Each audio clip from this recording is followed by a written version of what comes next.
ठीक है। अब पहला वाला चार्ज इस पॉइंट से R1 डिस्टेंस पे, कितने डिस्टेंस पे है R1। दूसरा वाला चार्ज इस पॉइंट से R2 डिस्टेंस पे, तीसरा वाला चार्ज इस पॉइंट से R3 डिस्टेंस पे, और ऐसे करते करते जो आखिरी वाला चार्ज है वो इस पॉइंट से R8 डिस्टेंस। अब मुझे टोटल पोटेंशियल निकालना है यहाँ पर, ठीक है ना। तो V1 कितना रहेगा यहाँ पर, V1 बोल दो, potential into charge Q1 at point P, ठीक है।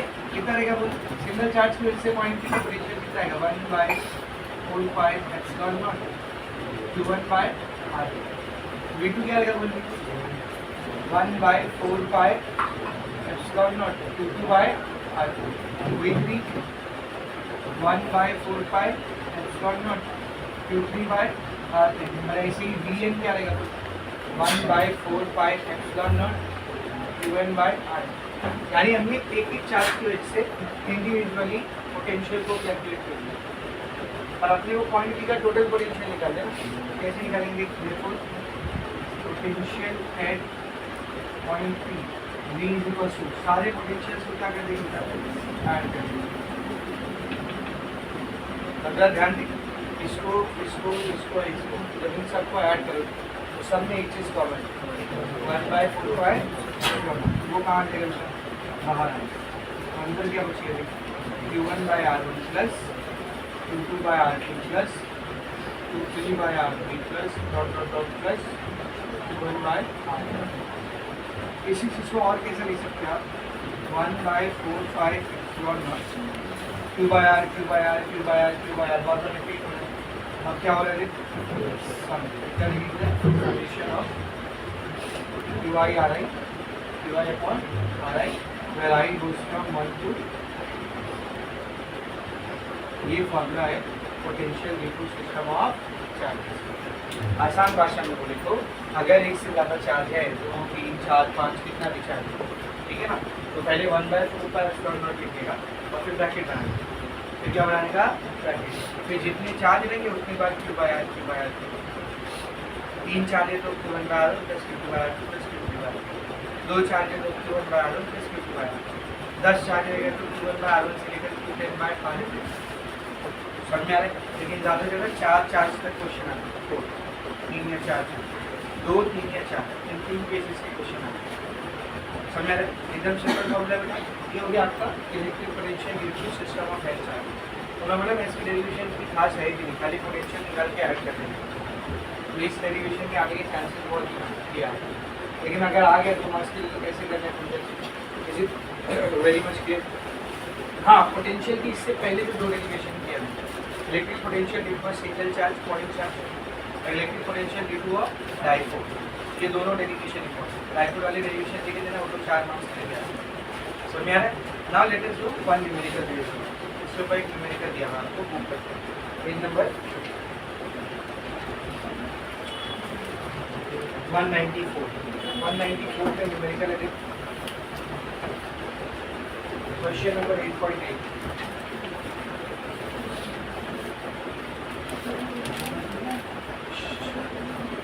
क्या दिया 8.8,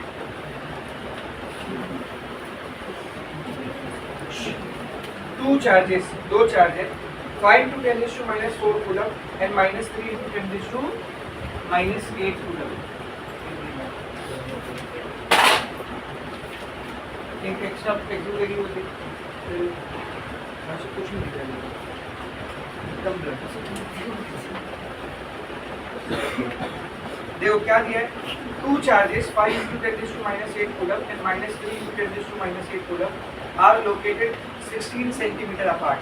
अब देख 2 चार्ज है, दोनों के बीच का डिस्टेंस है 16 सेंटीमीटर। अब 2 चार्ज है मतलब डाइपोल है ना, 2 चार्ज है मतलब डाइपोल है, डाइपोल से सॉल्व करेंगे है ना, नहीं। देख जरा दोनों चार्ज का वैल्यू क्या दिया है, +5 × 10⁻⁸ -3 × 10⁻⁸। अपोजिट चार्ज है, पॉजिटिव नेगेटिव है, पर इक्वल है क्या, नहीं। तो आप इसको डाइपोल ट्रीट करोगे क्या ट्रीट करोगे इसको, सिस्टम ऑफ 2 चार्जेस। क्या ट्रीट करोगे बोल, सिस्टम ऑफ 2 चार्जेस। तो यहाँ पर डाइपोल वाला फॉर्मूला नहीं लगेगा, ये वाला फॉर्मूला। समझ में आ रहा अच्छे से। अब दोनों चार्ज कितनी दूरी पर है एक दूसरे से, 16 सेंटीमीटर। कितनी दूरी पर है बोल, 16 सेंटीमीटर। आगे देख, एट व्हाट पॉइंट, अब पॉइंट लिखने के बाद उसे ब्रैकेट में एस कर रहे हैं, दिख रहा है? पॉइंट लिखने के बाद ब्रैकेट में क्या लगा है? एस। मतलब पॉइंट भी हो सकता है, पॉइंट्स भी हो सकता है। समझ में आ रहा है अच्छे से? पॉइंट भी हो सकता है और पॉइंट्स भी हो सकता है, यानी एक सिंगल पॉइंट भी हो सकता है या फिर एक से ज़्यादा पॉइंट भी हो सकता है। एट व्हाट पॉइंट या फिर points on the line joining the two charges, उस लाइन पर जो दो चार्ज को ज्वाइन कर रही है, is the electric potential zero. Electric potential zero है, मतलब अपने को दोनों चार्ज को ज्वाइन कर रही लाइन पर कौन से पॉइंट पर पोटेंशियल जीरो रहेगा वो निकालना। क्या निकालना समझा? फिर से दोनों चार्ज को ज्वाइन करने वाली लाइन पर कौन से पॉइंट पर पोटेंशियल जीरो रहेगा वो निकालना। समझा अच्छे से? और ये कि take the potential at infinity to be zero. वो नहीं बोलता तो आपने कोई पता है इन्फिनिटी पोटेंशियल कितना होता है। अब एकदम सिंपल सी बात है, दो चार्ज दिया हुआ है, पहले चार्ज को ले लेते Q1, कितना दिया Q1 5 × 10⁻², और दूसरे चार्ज को ले लेते Q2, कितना दिया Q2 -3 × 10⁻⁸ ठीक है।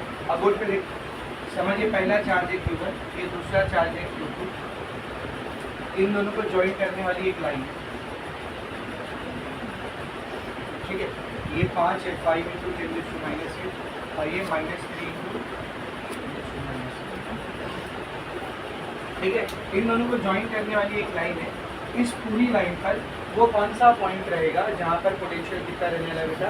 जीरो रहना, वो अपने को पता चलता है, ठीक है ना। अब ये पॉइंट कहाँ हो सकता है? या तो ये पॉइंट इन दोनों चार्ज के बीच में रहेगा, या तो ये पॉइंट इन दोनों चार्ज के बाहर रहेगा। एक केस लेंगे जिसमें पॉइंट को दोनों चार्ज के बीच में लेंगे, और एक केस लेंगे जिसमें पॉइंट को दोनों चार्ज के बाहर।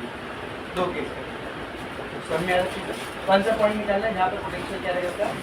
तो मैं शुरुआत ही ऐसा मान लेता हूँ, let the point where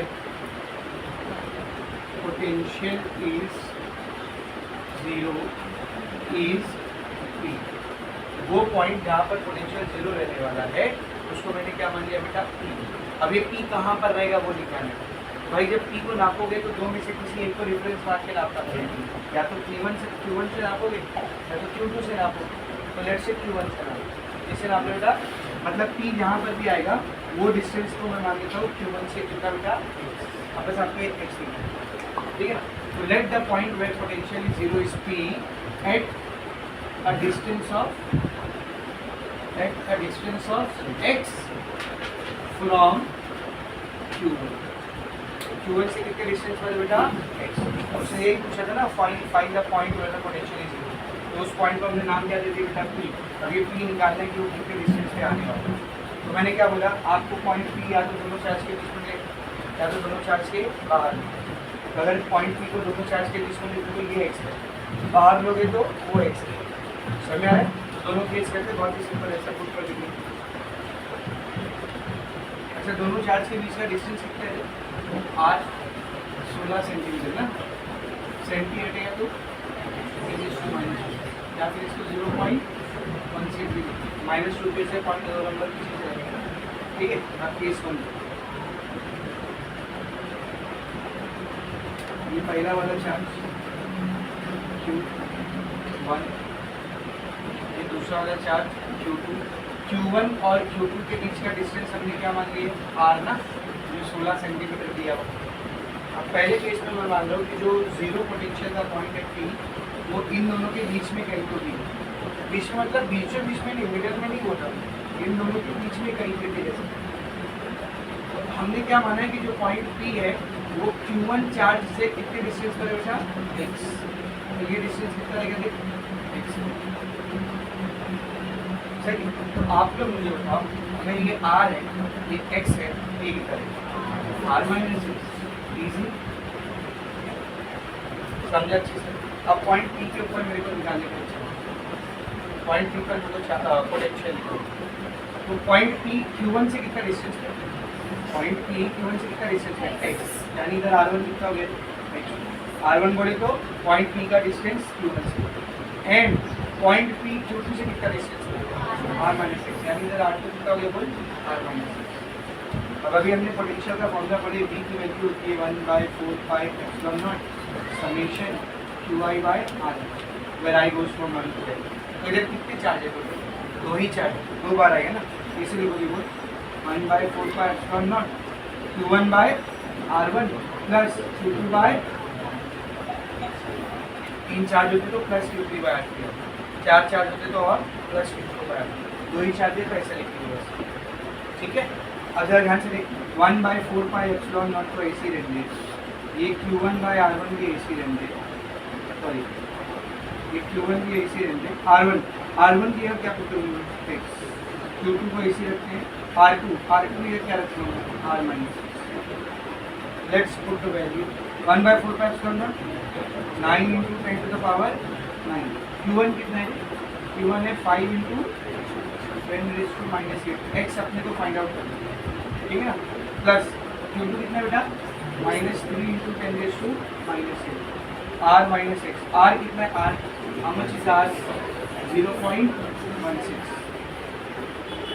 minus x निकालना, दोनों में कुछ कॉमन है, दोनों में कुछ कॉमन है, x मत बोलो रे, ये x माइनस में फंसा हुआ है, नहीं आएगा होगा, क्या कॉमन है 10⁻⁸ ये बात 9 × 10⁻⁹ × 10⁻⁻8, अंदर क्या बचा हुआ 5/x plus minus 3/0.16 minus,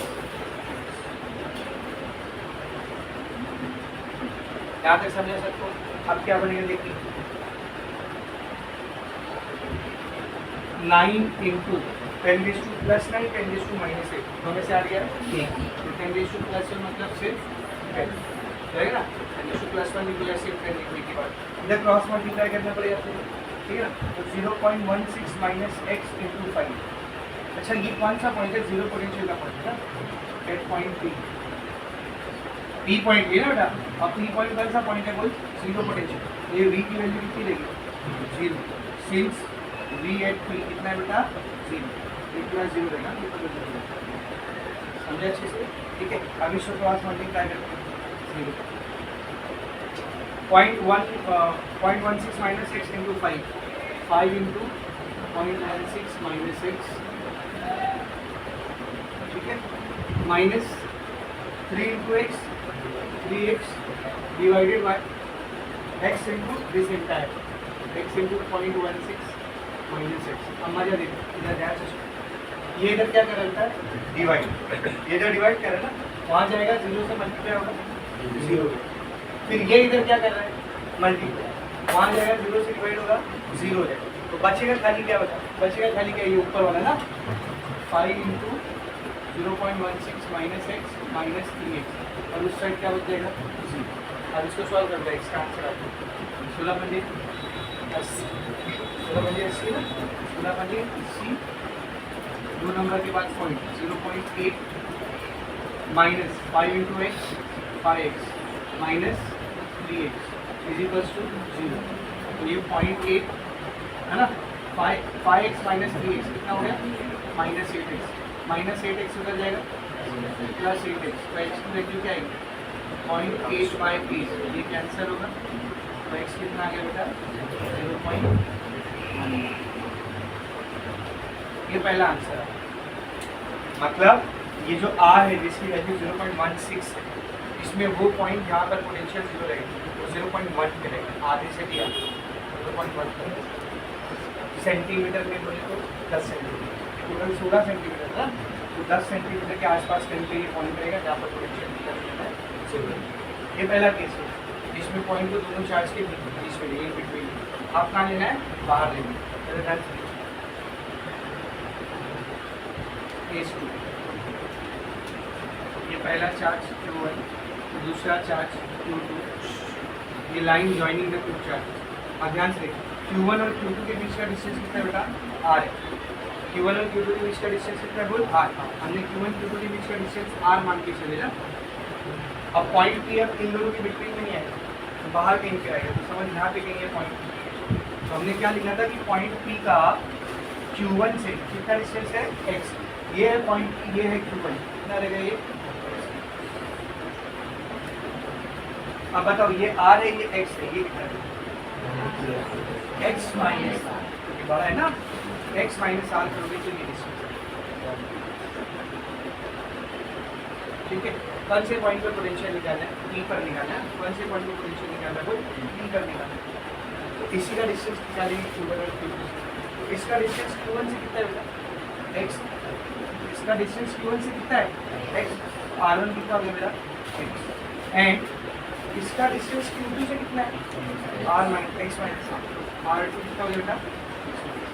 The only difference here is that यहाँ पर r1 x था, यहाँ पे भी r1 x है, यहाँ पर r2 क्या था r माइनस x, यहाँ पर x माइनस, समझा। अब ये फॉर्मूला तो सेम ही लगेगा, since potential at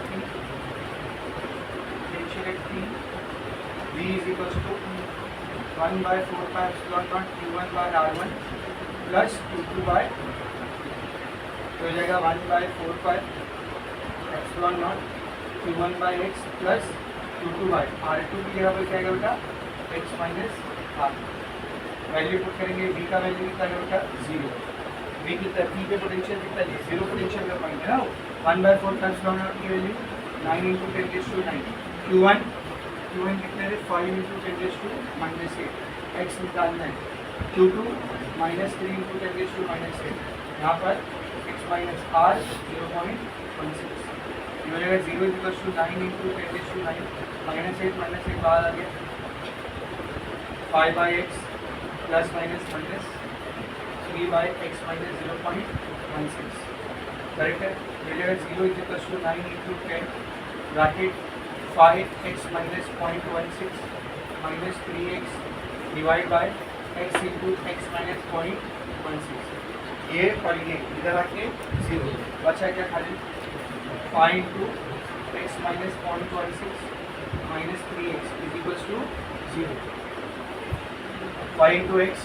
5x 5 into 0.16 0.8 अभी के लिए ना minus 3x is equals to 0, 5x में से 3x गया 2x minus 0.8 is equals to 0, 2x ऐसी रहते minus 0.8 हो गया तो plus 0.8, x की वैल्यू 0.8 by 2 0.4,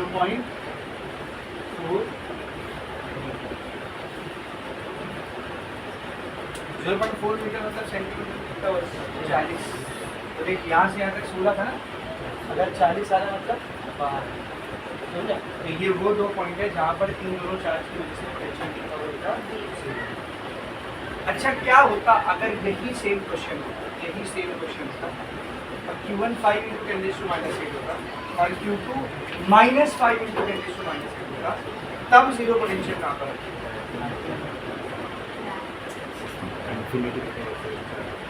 इंफिनिटी पे तो हमेशा ही रहेगा, वो आंसर ही मतलब, इसलिए उसने लिख दिया potential at infinity is zero, ताकि तुम लोग आंसर में इंफिनिटी ना लिखो, इंफिनिटी पे तो हमेशा ही जीरो रहेगा।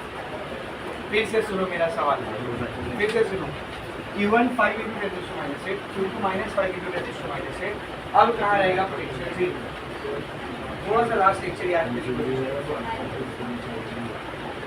बोलना कुछ तो बोलो, ठीक है। जीरो कहाँ रहेगा, जो पूछ रहे हो वो आंसर करो ना, जीरो कहाँ पर रहेगा शॉर्ट का जब दोनों चार्ज इक्वल और अपोजिट हो गया तो ये किसका केस बन जाएगा डाइपोल, और डाइपोल के केस में पोटेंशियल जीरो कहाँ पर है। हाँ कैसा ऐसा कर रहा नाम नहीं ना 90 degree very good, equatorial line है, इक्वेटोरियल प्लेन नालायको, अभी कल ही हुआ है ना, कल ही पढ़ाया था, परसों पढ़ाया, परसों पढ़ाया कि डाइपोल अगर रहेगा तो उसकी इक्वेटर की लाइन ऊपर से नीचे तक पूरी लाइन पे कोई भी पॉइंट ले लो तो वहाँ पर पोटेंशियल कितना आएगा जीरो, ना सिर्फ पॉइंट बल्कि इक्वेटर का पूरा प्लेन लोगे, इसको खड़ा कराया था प्लेन लेके, याद है भूल गए, उस पूरे प्लेन के हर एक पॉइंट पे पोटेंशियल जीरो रहेगा, पढ़ाया था भूल गए नालायक को। देखो इसको एक न्यूमेरिकल ये वो कर लेते हैं, फिर उसके बाद में आपको पोटेंशियल सरफेस समझा, बहुत ही इंटरेस्टिंग न्यूमेरिकल 8.9 बार क्या दिया देखो, A small particle, एक छोटा सा पार्टिकल है carrying a negative charge of 1.6 into 10 raised to minus 19 coulomb, हो गया तो पढ़ा लिया। A small particle carrying a negative charge of 1.6 into 10 raised to minus 19 coulomb, एक छोटा पार्टिकल है उसका चार्ज दिया हुआ है negative -1.6 into 10 raised to minus 19 coulomb. अब देखो ये चार्ज इलेक्ट्रॉन के ऊपर का चार्ज है, और ज़रूरी नहीं कि वो पार्टिकल इलेक्ट्रॉन हो, दूसरा भी हो सकता है, क्योंकि उसने पार्टिकल का कुछ नाम दिया नहीं। तो small particle carrying negative charge of 1.6 × 10⁻⁹ coulomb is suspended, suspend किया गया, इसको लटका के रख दिया जाता है। कहाँ पर देख, इन इक्विलिब्रियम, इक्विलिब्रियम मतलब स्टेबल है, रुका हुआ है, ठीक है ना।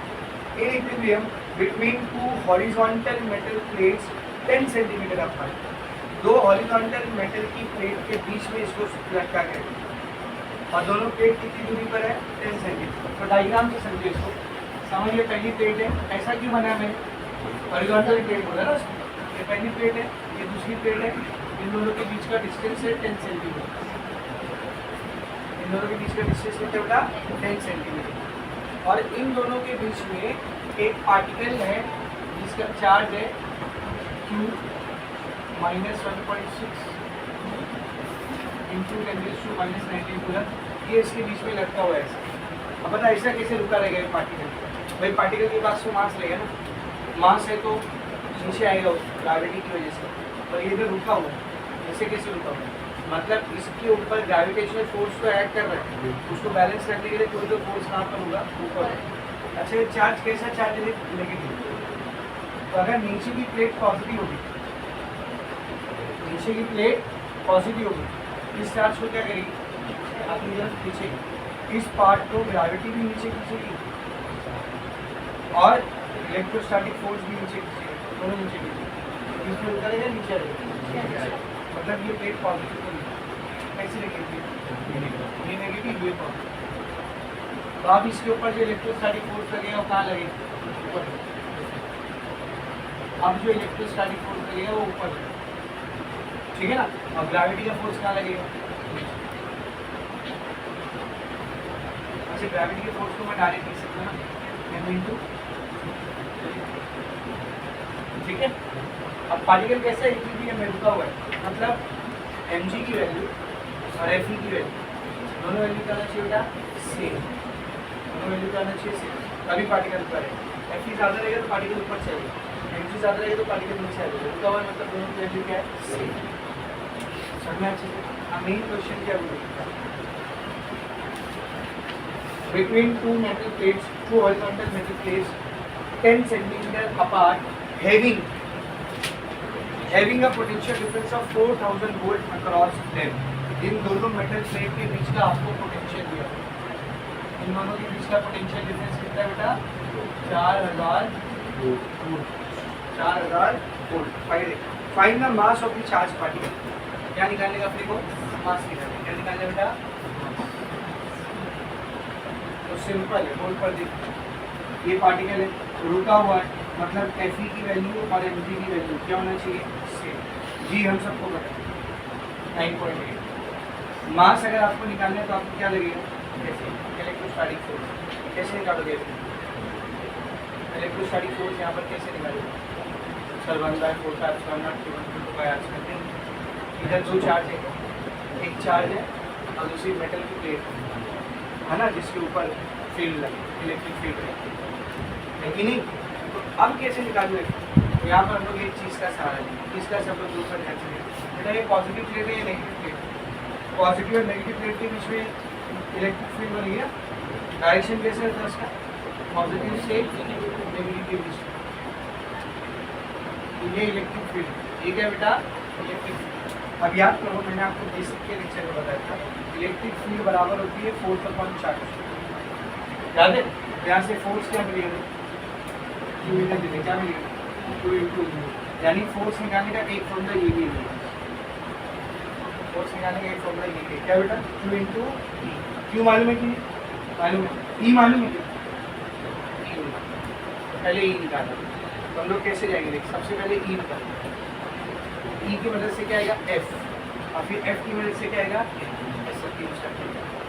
अब सर E कैसे निकालूं, अगर आप नोटिस करोगे तो दोनों प्लेट के बीच का पोटेंशियल डिफरेंस, दोनों प्लेट के बीच का पोटेंशियल डिफरेंस दिया हुआ है, और दोनों प्लेट के बीच का डिस्टेंस भी दिया है, दोनों प्लेट के बीच का पोटेंशियल डिफरेंस भी दिया और डिस्टेंस भी दिया है।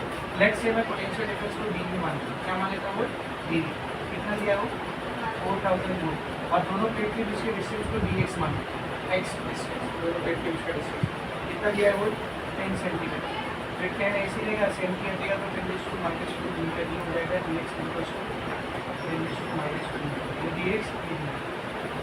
अब याद करो, आपको ये इलेक्ट्रिक फील्ड निकालनी है ना, तो मैंने आपको एक रिलेशन निकाल के दिया था, इलेक्ट्रिक फील्ड बराबर होती है minus D we by D X. अरे electric field is in negative of potential gradient, derivation के जरिए।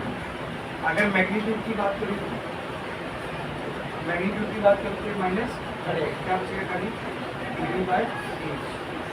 कितना है d v, how much is d v, 4000 d x minus, ये माइनस वन ऊपर जाएगा प्लस वन, पहले से 4 3 0 था, प्लस वन मतलब 1 0 और आ जाए तो कितना जाएगा 4 इंटू 10 रेज़ टू 5 4 ना, यहाँ पर उसका ऐसा 4 ऐसे लेंगे, ये 3 0 मतलब 10 रेज़ टू 3, नीचे माइनस वन ऊपर जाएगा प्लस वन, 3 और 1 कितना हो गया 4।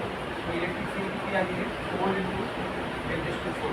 इसका यूनिट क्या रहता है, या तो न्यूटन पर कूलम या तो वोल्ट पर मीटर, ठीक है। न्यूटन पर कूलम भी लिख सकते हैं, वोल्ट पर मीटर भी।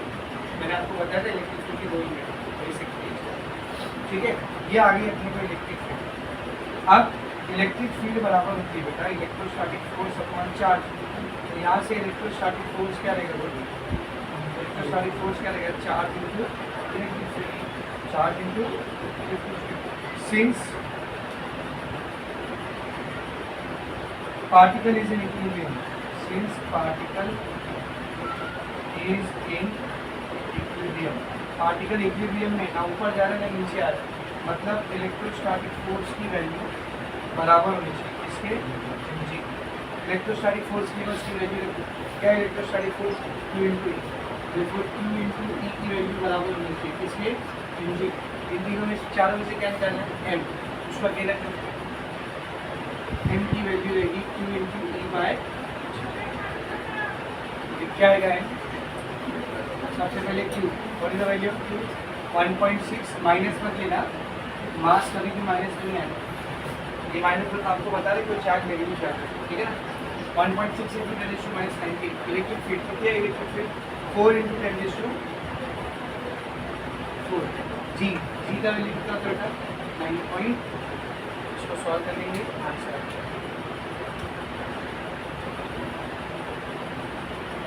1.6 इंटू 4 डिवाइड बाई 9.8, 0.65 कितना आ जाएगा 0.65 इंटू माइनस 19 प्लस 4 कितना है, माइनस 19 प्लस 4 कितना है, it is to minus 15 kg। यह है उस पार्टिकल का mass. Tell me is that particle electron, क्या वो पार्टिकल इलेक्ट्रॉन है, बताओ। ये चार्ज तो उठते ही ना माइनस 1.6 इंटू, क्या वो पार्टिकल इलेक्ट्रॉन है, हाँ है ना, नहीं, कैसे नहीं, मास कितना उसका देखिए बहुत ज़्यादा है, इलेक्ट्रॉन का मास इससे काफ़ी कम है, 10⁻31 kg के रेंज। इलेक्ट्रॉन के मास का यहाँ पे कितना आता है -31 आता है, समझे अच्छे से। इधर -15 है, एक के आगे 15 0 लगाओ, एक नंबर बनेगा ट्रिलियन, ट्रिलियन से भी बढ़ता, उतने गुना भारी है इलेक्ट्रॉन, समझा। जो पार्टिकल इलेक्ट्रॉन है क्या बेटा, अगर आपसे ऐसा क्वेश्चन करें इज दैट पार्टिकल इलेक्ट्रॉन, मास निकालने के बाद calculate the mass of the particle question mark, is that particle electron question mark. तुम क्या कहते हो मालूम, ये चार्ज की वैल्यू देख के -1.6 सेकंड बोले हाँ पक्का इलेक्ट्रॉनिक तो है, मास लिख रहे हो इलेक्ट्रॉन नहीं है, तो क्या लिखेंगे, since mass is not equal to 9.1 into 10⁻31 kg, ये 9.1 इंटू 10⁻31 kg क्या है, इलेक्ट्रॉन का, therefore the particle is not equal, समझा अच्छे से। तो ये एक न्यूमेरिकल था वहाँ पे, अभी वो जबरदस्ती न्यूमेरिकल इधर थी। अब ईमानदारी से देखा जाए तो न्यूमेरिकल जो वाला डेरिवेशन थे ना, इलेक्ट्रिक फील्ड और पोटेंशियल के बीच का रिलेशन, ये वाला डेरिवेशन वहाँ पे दिया वाला, लेकिन मेरे से भी मिस हो गया, मैंने अभी देखा था, समझा अच्छे से, ठीक है।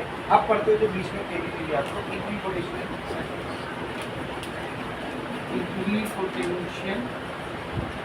सरफेस, देखो उसका नाम ही आपको उसकी डेफिनेशन बता, इक्विपोटेंशियल सरफेस का नाम ही आपको इक्विपोटेंशियल सरफेस की डेफिनेशन बता। सरफेस मतलब कोई भी सरफेस प्लेन है ना, ध्यान दो, सरफेस मतलब कोई भी सरफेस प्लेन, इक्वी मतलब इक्वल, पोटेंशियल मतलब पोटेंशियल तो एक ऐसा सरफेस जिसके हर एक पॉइंट का पोटेंशियल क्या रहेगा, सेम, उसको क्या बोलते हैं, इक्विपोटेंशियल। सेम बोला मैंने, यहाँ जीरो नहीं, सेम बोला। ये बोला कि हर पॉइंट का पोटेंशियल जीरो रहेगा, क्या बोला, हर पॉइंट का पोटेंशियल सेम। लाइक इधर 2 वोल्ट है तो यहाँ भी 2 वोल्ट, इधर भी 2 वोल्ट, इधर भी 2 वोल्ट, इधर भी 2 वोल्ट। तो ऐसे सरफेस को हम लोग क्या बोलते हैं, इक्विपोटेंशियल सरफेस। जैसे मिसाल के तौर पर डायपोल पढ़ रहे, डायपोल में जो इक्विटोरियल प्लेन होती है प्लेन, उसके हर पॉइंट पे पोटेंशियल कितना होता है, जीरो। हर पॉइंट पे जीरो मतलब हर पॉइंट पे पोटेंशियल क्या है, सेम है। तो भी एक कौन सा सरफेस है, इक्विपोटेंशियल सरफेस। तो किसको बोलते हैं इक्विपोटेंशियल सरफेस, एक ऐसा सरफेस, किसी भी चार्ज के सराउंडिंग में एक ऐसा सरफेस जिस सरफेस के ऊपर उस चार्ज की वजह से बनने वाला पोटेंशियल हर पॉइंट पर क्या रहेगा बेटा, सेम। तो उसको हम लोग क्या बोलते हैं, बोलो, इक्विपोटेंशियल सरफेस। अब आपको डेफिनेशन याद रखना है, एक दो केस का डायग्राम देख के उसको याद रखना है, और कुछ प्रॉपर्टीज है इक्विपोटेंशियल सरफेस की, वो याद रखना है। समझ आ रहा अच्छे से? तो सबसे पहले डेफिनेशन अंडरलाइन करेंगे।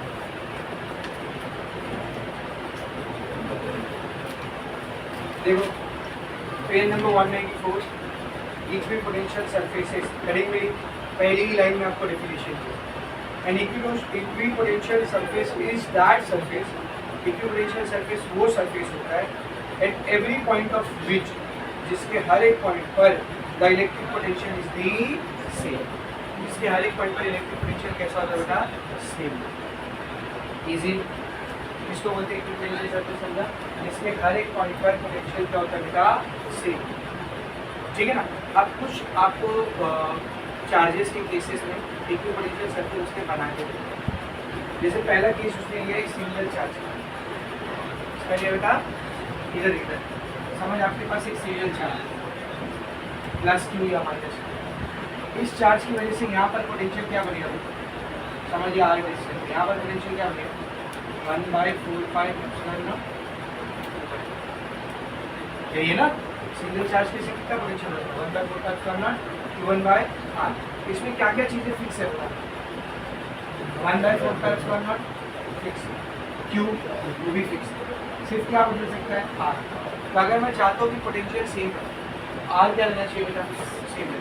तो समझिए मेरा बीच में चार्ज ये R डिस्टेंस, ये R डिस्टेंस, यहाँ पर पोटेंशियल क्या रहेगा, सेम, इधर सेम, यहाँ पर सेम, इधर, यहाँ पे पीछे, इन सारे पॉइंट्स को जब मैं ज्वाइन करूँगा कैसा सरफेस, कैसे सरफेस बनेगा वो, यानी एक सिंगल चार्ज का इक्विपोटेंशियल सरफेस कैसा बनता है,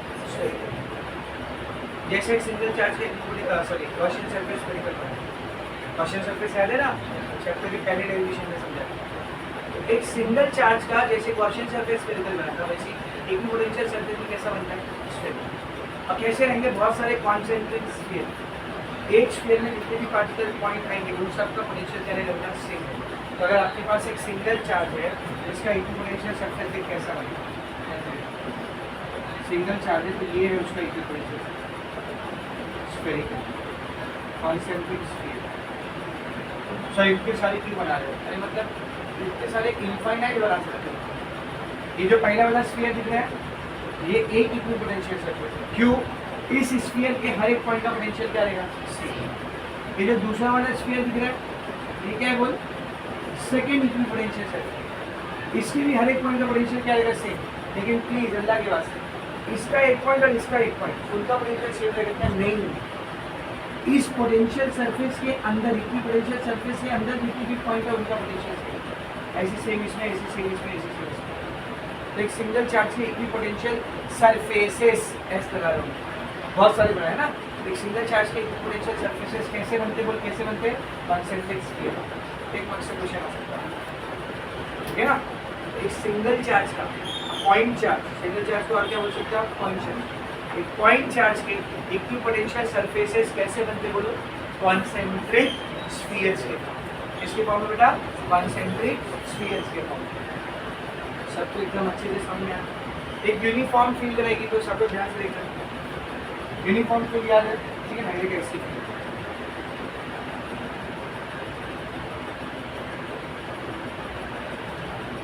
एक यूनिफॉर्म इलेक्ट्रिक फील्ड रहेगी तो इसके इक्विपोटेंशियल सरफेस कैसे बनेगी, जैसे रेक्टेंगुलर फॉर्म,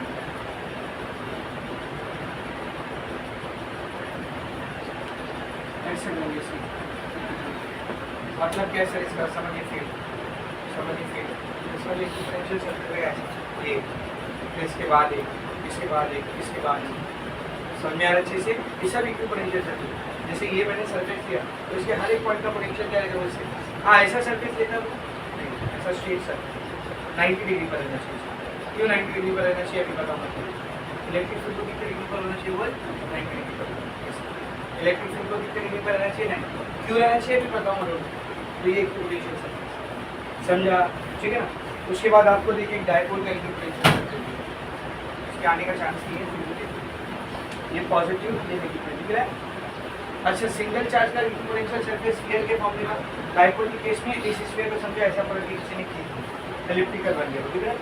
जो डार्क कलर की लाइन दिख रही है ये सब इक्विपोटेंशियल सर्किट, ये दो सेम चार्ज के इक्विपोटेंशियल सर्किट, दो मेटल की प्लेट के बीच का इक्विपोटेंशियल सर्किट, ऐसा सिंगल सिंगल प्लेन बनेगा, एक मेटल और एक स्फीयर के बीच का इक्विपोटेंशियल सर्किट, समझा अच्छे से। तो ये हो गया कुछ डायग्राम इक्विपोटेंशियल सर्किट। अब आते सबसे इंपॉर्टेंट पॉइंट, इक्विपोटेंशियल सर्किट की प्रॉपर्टीज क्या होगी। दो मेन प्रॉपर्टी होती है इक्विपोटेंशियल सर्किट, प्रॉपर्टी बोलो या कैरेक्टरिस्टिक्स बोलो,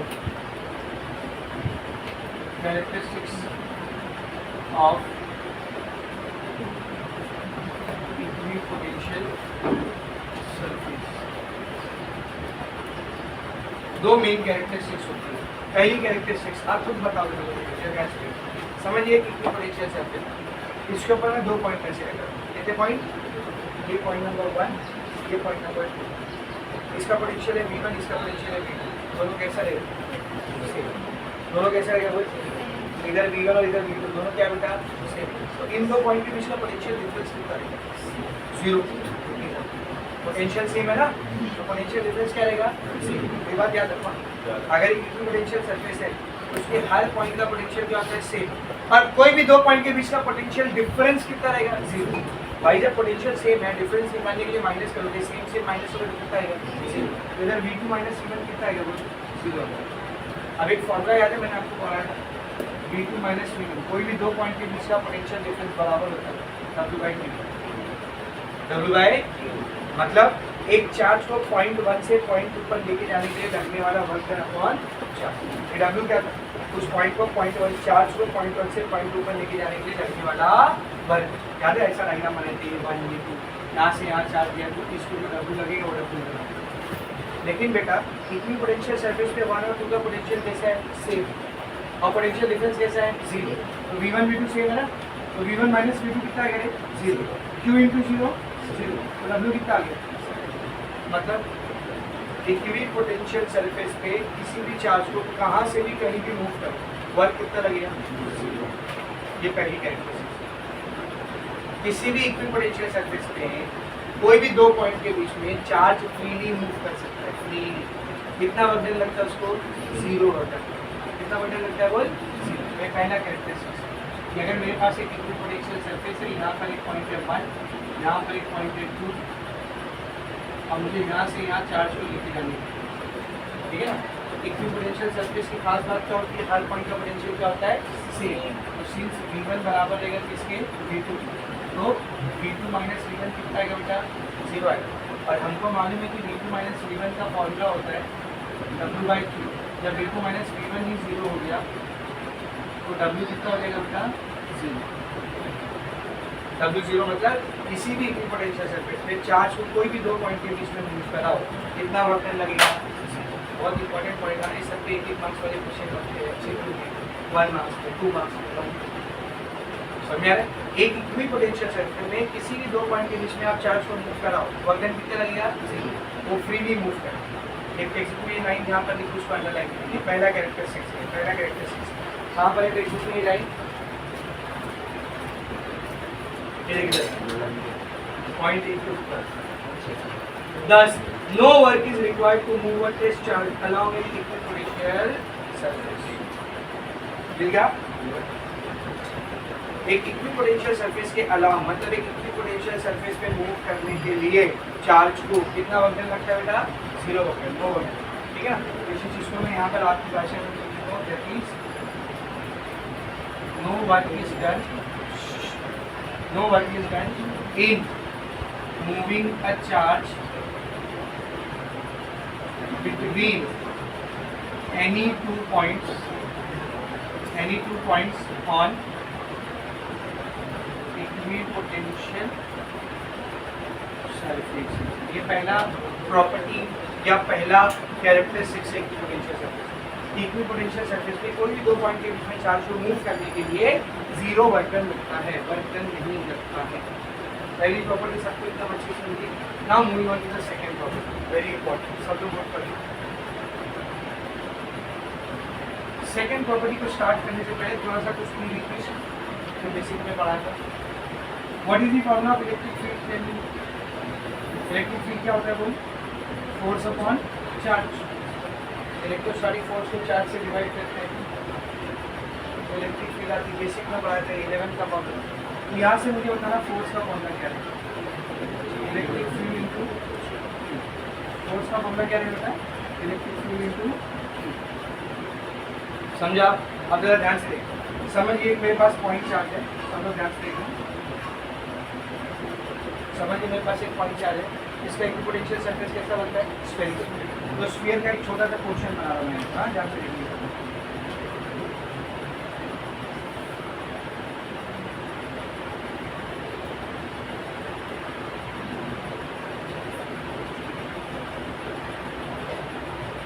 क्या ये समझा? इस पॉइंट चार्ज के सराउंडिंग में से एक स्फीयर बनेगा ना, उसका एक छोटा सा पोर्शन dx। क्या नाम है इसका? बोल सॉरी ds, d या फिर da बोल, या इसको नाम नहीं दोगे। ये इक्विपोटेंशियल सरफेस का छोटा सा हिस्सा। कौन से सरफेस का? इक्विपोटेंशियल। अब समझ में इस पे एक चार्ज को मूव कर रहा हूँ यहाँ से यहाँ। कौन से चार्ज को सर? Test charge. कौन से चार्ज को बोल? Test charge. कितने डिस्प्लेसमेंट से सर? dx डिस्प्लेसमेंट से। कितने डिस्प्लेसमेंट से? dx डिस्प्लेसमेंट से। समझा अच्छे से? मैं यहाँ पर लिखता हूँ। Consider a portion of an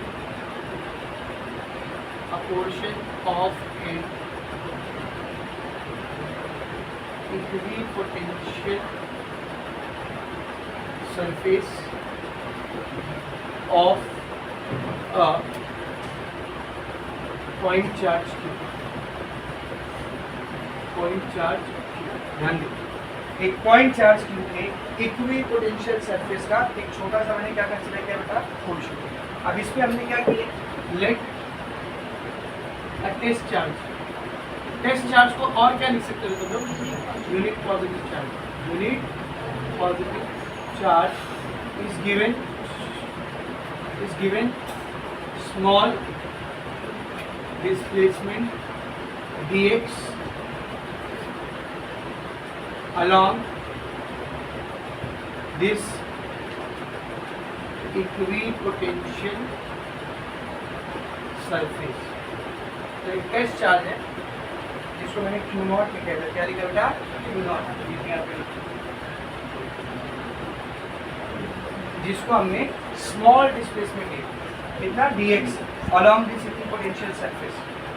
सही है, ठीक है ना? अब मुझे करना क्या है भाई? जाहिर सी बात है, अगर आप किसी भी चीज़ को डिस्प्लेसमेंट दे रहे हो तो वहाँ पे वर्क डन निकाल सकते हो या नहीं?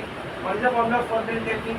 Force into displacement. और डॉट प्रोडक्ट लगाएंगे आप, क्योंकि वर्क डन क्या होता है बेटा? Scalar quantity. तो वर्क डन रहेगा फोर्स इनटू डिस्प्लेसमेंट। सही है।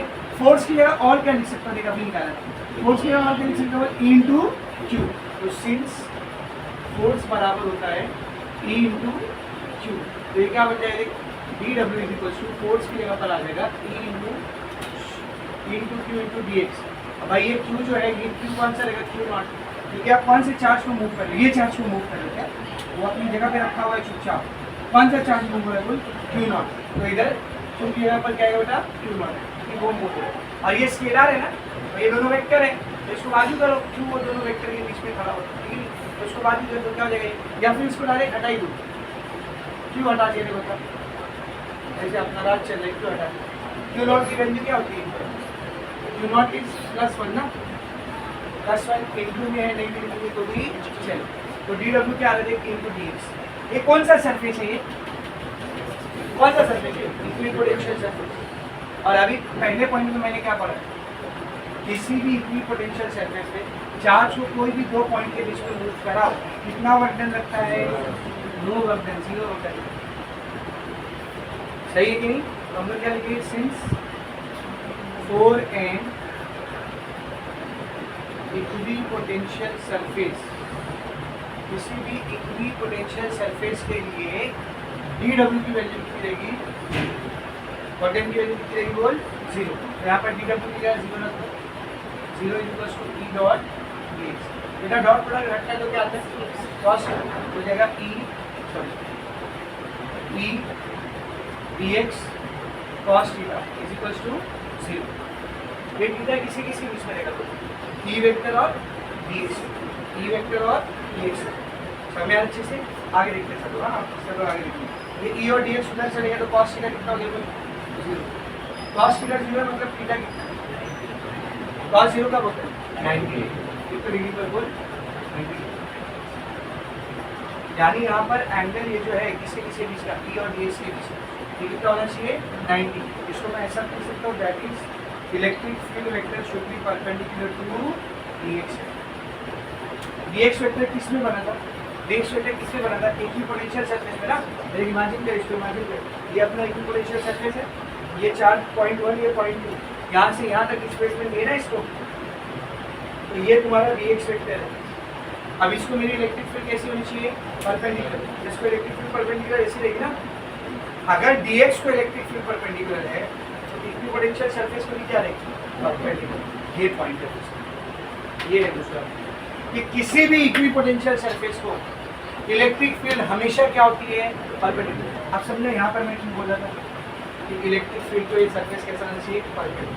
तो ये परपेंडिकुलर नहीं रहेगा तो वो इक्विपोटेंशियल सरफेस रहेगा ही, वहाँ पे वर्क डन की वैल्यू 0 आएगी नहीं। और वर्क डन 0 आ रहा नहीं है मतलब पोटेंशियल डिफरेंस 0 नहीं है, और पोटेंशियल डिफरेंस 0 नहीं है मतलब दोनों पॉइंट का पोटेंशियल सेम नहीं है, और अगर दोनों पॉइंट का पोटेंशियल सेम नहीं है तो कोई पोटेंशियल सरफेस नहीं, समझा? तो ये इक्विपोटेंशियल सरफेस के लिए नेसेसरी कंडीशन है कि किसी भी इक्विपोटेंशियल सरफेस के लिए इलेक्ट्रिक फील्ड कैसा होना चाहिए, उसको परपेंडिकुलर। देखिए इतना पॉजिटिव चार्ज है सिंगल, तो इसकी इलेक्ट्रिक फील्ड ऐसा बाहर जाएगी ना। ये जो इलेक्ट्रिक फील्ड है ये सरफेस को कैसा होना चाहिए बेटा, परपेंडिकुलर होना चाहिए, ठीक है? तो ये पॉइंट भी आपको वहां पर दिया होगा, अंडरलाइन करके बेटा शुरू। ये वाला डायग्राम दीजिए आपको, ये वाला डायग्राम दीजिए बेटा, देखो। Hence electric field intensity E is always normal to the equipotential surface. Normal समझते हैं रे? Perpendicular. तो ये दूसरा characteristics, electric field is always perpendicular to equipotential surface. अब सुनो जरा, अगर आपसे कोई पूछे इक्विपोटेंशियल सरफेस की कैरेक्टरिस्टिक्स लिखो या पॉइंट्स लिखो, तो ये दो मेन पॉइंट है आपके पास। क्या? एक तो उस इक्विपोटेंशियल सरफेस पे कोई भी दो पॉइंट के बीच में चार्ज को मूव करने के वर्क डन कितना लगता है, और दूसरा उस इक्विपोटेंशियल सरफेस पर इलेक्ट्रिक फील्ड हमेशा कैसी होती है, परपेंडिकुलर। अब समझे, तुमको 2 मार्क्स के लिए क्वेश्चन आ गया, prove that electric field is always normal to the equipotential surface. क्या करेंगे, ये पूरा डेरिवेशन करेंगे, ये पूरा उसका डेरिवेशन। इलेक्ट्रिक फील्ड जो रहती है वो हमेशा हमेशा इक्विपोटेंशियल सरफेस में कैसे रहती है, नॉर्मल या फिर परपेंडिकुलर। समझ आया? तो इतना बस काफ़ी है इक्विपोटेंशियल सरफेस, काफ़ी क्या जितना दिया सब थोड़ा समझा। इक्विपोटेंशियल सरफेस किसको बनती है, तो मेन 3-4 बातें जो आपको इक्विपोटेंशियल सरफेस के लिए याद रखना है। इक्विपोटेंशियल सरफेस एक ऐसा सरफेस होता है जिसके हर पॉइंट के ऊपर पोटेंशियल क्या रहता है, सेम।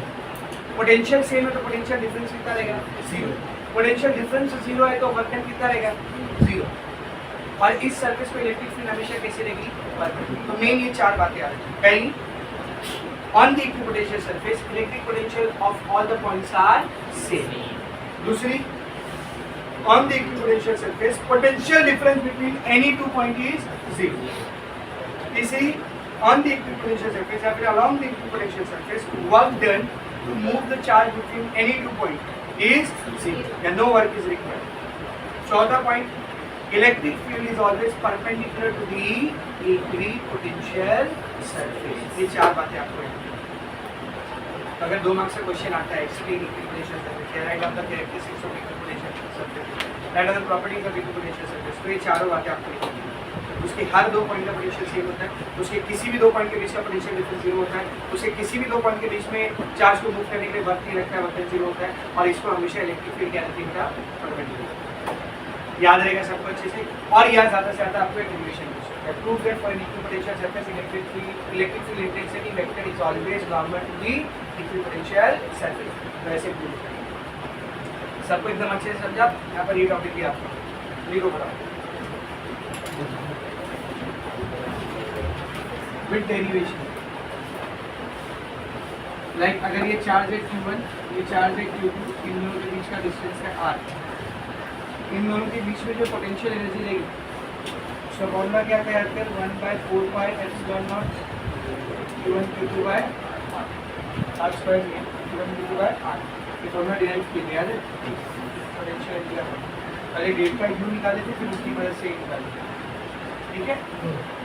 वापस से अपने को यही फॉर्मूला डिराइव करना, लेकिन एक अलग सर क्या फालतू है एक फॉर्मूला दोबारा डिराइव ताकि जब एक बार ऑलरेडी डिराइव कर है अपने पास तो दोबारा से डबल से क्यों डिराइव करें। अच्छा मैं यहाँ पर हम लोग एक अलग तरीके से डिराइव करते हैं, जो तरीका हम यूज़ करते हैं वो यहाँ पर यूज़ नहीं करते, यहाँ एक अलग तरीके से डिराइव करते हैं। रिवीजन क्यों करें, नहीं करोगे एक बार। अंडर क्या है इस डेरिवेशन में, इस फॉर्मूले में आपको सिर्फ 2 चार्ज क्या होगा अगर n चार्जेस आ गए तो बहुत सारे चार्ज। अब इनकी टोटल पोटेंशियल एनर्जी आपको निकालनी है ना, इनकी टोटल पोटेंशियल एनर्जी आपको निकालनी है, ये फॉर्मूले कर सकते हैं। इसको डिराइव करने के लिए जो तरीका यूज होता है वो तरीका समझने के लिए पहले हम लोग इस फॉर्मूले को डिराइव करके दोबारा से और फिर n चार्जेस के लिए इसको आगे ऐड करेंगे। n चार्जेस रहेगा तो फॉर्मूले में क्या चाहिए 3 चार्ज है, 4 है, 5 है, 6 है, तो फॉर्मूले में क्या चाहिए, इसलिए मैं दोबारा से डिराइव। अगर आपको एक फॉर्मूला डिराइव करने होता है find out the expression of potential energy between 2 charges, तो आप जो पहला डेरिवेशन की वो भी कर सकते हो, अभी जो कराने जा रहे हो वो भी कर, दोनों में आपके पास है। लेकिन n चार्जेस पूछा तो अब जो करने आ रहे वो दूसरा समझ में आ रही अच्छी से। लेकिन इससे पहले पोटेंशियल एनर्जी बोलते किस सब लोग ध्यान चलेगा भाई, जाहिर सी बात है मेरे पास एक सिंगल चार्ज है, समझो ध्यान से सुना, मेरे पास एक सिंगल चार्ज है, तो इस चार्ज की इसके सराउंडिंग में क्या रहेगी बेटा फील्ड, समझिए पॉजिटिव चार्ज होगा तो इसकी इसके सराउंडिंग में क्या लगने वाली बेटा फील्ड। अब समझ में तो एक दूसरे पॉजिटिव चार्ज को यहाँ पे लेके आना, इसकी फील्ड के अंदर यहाँ पे लेके आना, अपने आप आएगा ये क्या करना पड़ेगा वर्क डन, उसको यहाँ पे लाने के लिए क्या करना पड़ेगा वर्क डन करना पड़ेगा। और ये जो आप वर्क डन करोगे वही इन दोनों के बीच में क्या बनकर स्टोर होगा पोटेंशियल, इन दोनों के बीच में क्या बनकर स्टोर होगा पोटेंशियल। तो जब कोई ऑलरेडी एग्जिस्टिंग फील्ड रहती है, समझो जब कोई ऑलरेडी एग्जिस्टिंग इलेक्ट्रिक फील्ड होती है उसके अंदर हम लोग किसी दूसरे चार्ज को लेकर आते हैं तो हमको क्या करना पड़ता है बेटा वर्क डन, और इसी वर्क डन को हम लोग क्या बोलते हैं पोटेंशियल, कि यही वर्क डन क्या बनकर स्टोर होता है पोटेंशियल। तो जरा थोड़ा सा इसको वापस से बताते एकदम शुरू से शुरू करते समझो इन्फिनिटी डिस्टेंस पर, कितने डिस्टेंस पर बेटा इन्फिनिटी डिस्टेंस पर मेरे पास बहुत सारे चार्ज है Q1 Q2 Q3 Q4 है। अब मैंने क्या किया सबसे पहले ये पहले वाले चार्ज को लेके आया पहले पर, तो बताओ जब ये पहला चार्ज आ रहा है किसकी फील्ड क्या है इसका, ये पहला चार्ज यहाँ से आ रहा है इधर किसकी फील्ड है कि कोई फील्ड है, कोई चार्ज ही नहीं यहाँ पर, तो फील्ड किसकी है इधर कोई फील्ड नहीं। पहला चार्ज जब आ रहा है तो किसी फील्ड के अगेंस्ट आ रहा है क्या, और वर्क डन कब करना पड़ता है फील्ड के अगेंस्ट, इधर कोई फील्ड नहीं क्या नहीं, तो इधर हम लोग क्या मान के चलेंगे कि इस केस में वर्क डन कितना लगेगा W1 लगा। अब जैसे ये पहला चार्ज आ गया क्या बन गया बेटा फील्ड, और जब दूसरे चार्ज को लेके आओ तो वो इसकी फील्ड के अगेंस्ट आ रहा है ना, तो यहाँ पर जब दूसरा चार्ज आएगा तो उसको आने के लिए क्या लगेगा बेटा वर्क डन, तो जो उसको आने में वर्क डन लगा हुआ। तो इन दोनों चार्ज को यहाँ पर असेंबल करने के लिए जमा करने के लिए यहाँ पर लाने के लिए कहाँ से बेटा इन्फिनिटी, टोटल वर्क कितना लगेगा W1 प्लस W जो कि W2 के बराबर रहेगा क्योंकि W2, तो यही टोटल वर्क इधर क्या बनकर स्टोर होगा। अब समझो तीसरे चार्ज को लाने, तो तीसरा चार्ज किसकी फील्ड में होगा Q1 की भी फील्ड में घुसा है और Q2 की भी फील्ड में घुसा है, दोनों की फील्ड के अगेंस्ट तीसरे चार्ज को वर्क करना है। तो इधर जो वर्क डन हो रहा है उसको बोलते हैं W, work done against the field of Q1 and against the field of Q2।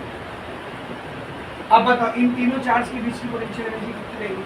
W1 + W2 + W। इसका मतलब मैं ऐसा बोल सकता हूँ कि कितनी भी चार्ज हमारे पास 2, 3, 4, 5, 10 के बीच और system of charges, system of n charges, potential energy is equal to work done, potential energy equal to total work done in bringing these charges from infinity to their respective potential.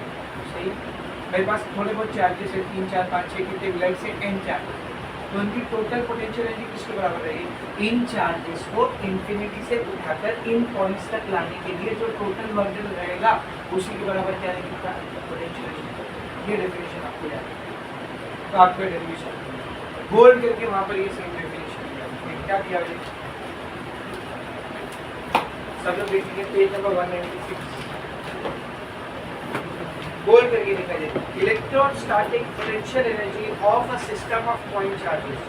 System मतलब बेटा बहुत सारे charges, n charges, system of point charges is defined as, इसको कैसे define किया जाता है?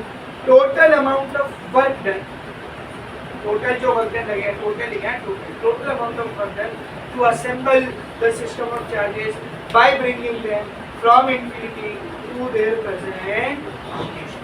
जितने भी चार्जेस वहां पर है उन सारे चार्जेस को इंफिनिटी से उनकी पोजीशंस तक लाने के लिए जो टोटल वर्क डन लगा होगा वही इसके बराबर होगा बेटा पोटेंशियल। अब याद करो लास्ट टाइम जब हमने पोटेंशियल एनर्जी को पढ़ा था तो मैंने आपको उसका फॉर्मूला तो रिलाइज करके दिया था पर कोई डेफिनेशन नहीं बताया। ये है डेफिनेशन पोटेंशियल।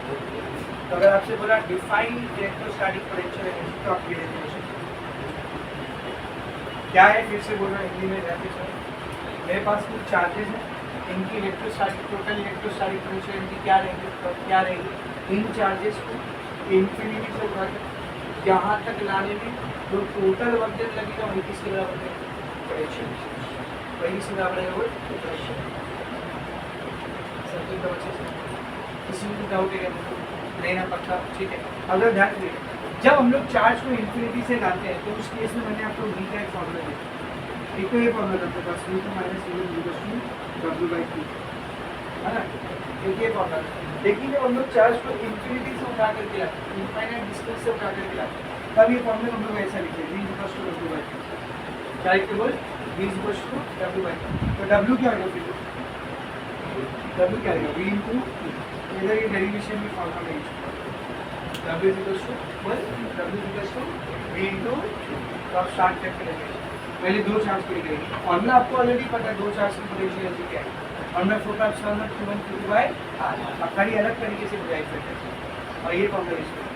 अब मेन ये जो डेरिवेशन कर रहे हैं हम लोग दो चार्ज के लिए नहीं कर रहे, दो चार्ज का फॉर्मूला आपने ऑलरेडी पता है। मेन हम लोग किसके लिए कर रहे हैं? n चार्ज, लेकिन पहले दो चार्ज का समझेगा तो n चार्ज का समझे। चल बोर्ड पर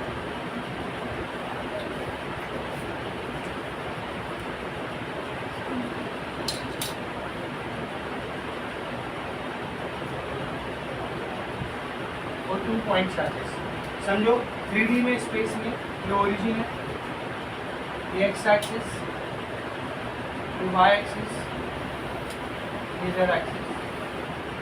हमें को दो चार्ज यहाँ पर असेंबल करना है इंफिनिटी से लाके। पहला चार्ज यहाँ लेके आना है Q1, दूसरा चार्ज यहाँ लेके आना है Q2, ठीक है।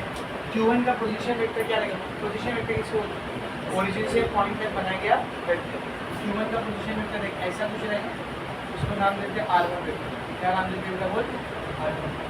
Q2 का पोजीशन वेक्टर क्या रहेगा बोल?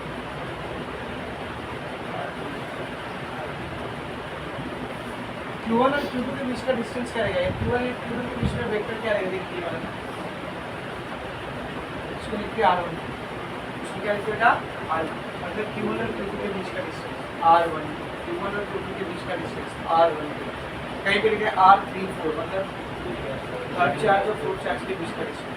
कहीं पे लिखा है R15 मतलब फर्स्ट चार्ज और फिफ्थ चार्ज के बीच का डिस्टेंस। तो ये R का फंडा क्लियर हो एकदम अच्छे से। अधिक में क्या लिखा consider two charges Q1 and Q2, two charges Q1 and Q2 at points whose position vectors are R1 and R2 respectively. दो चार्ज है गिवन Q2, दो ऐसे पॉइंट पर रखे हुए जिनका पोजीशन वेक्टर क्या है वो R1 एंड R2। यहाँ पर R1 की कौन है, R1 की कौन है, distance between Q1 and distance between Q1 and Q2।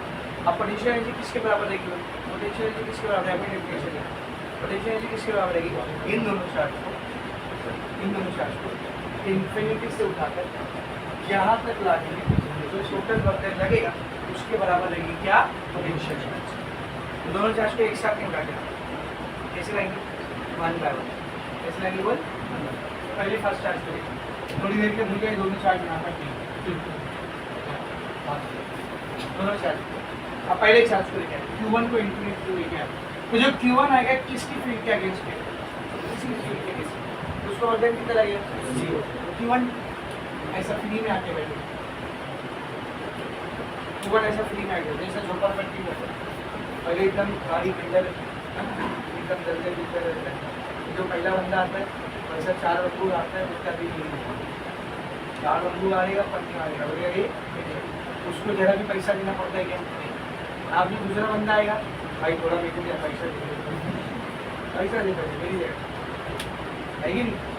ये यूनिवर्सल रूल है हमारा, किसी बैरन लैंड पर मतलब जिसके बारे में कोई नहीं जानता, जिसको कोई क्लेम नहीं करता कि मेरी टेरिटरी, उस पर जो पहला बंदा कदम रखता है ना वो उसको है, उस पर जो पहला बंदा कदम रखता है वो उसको है।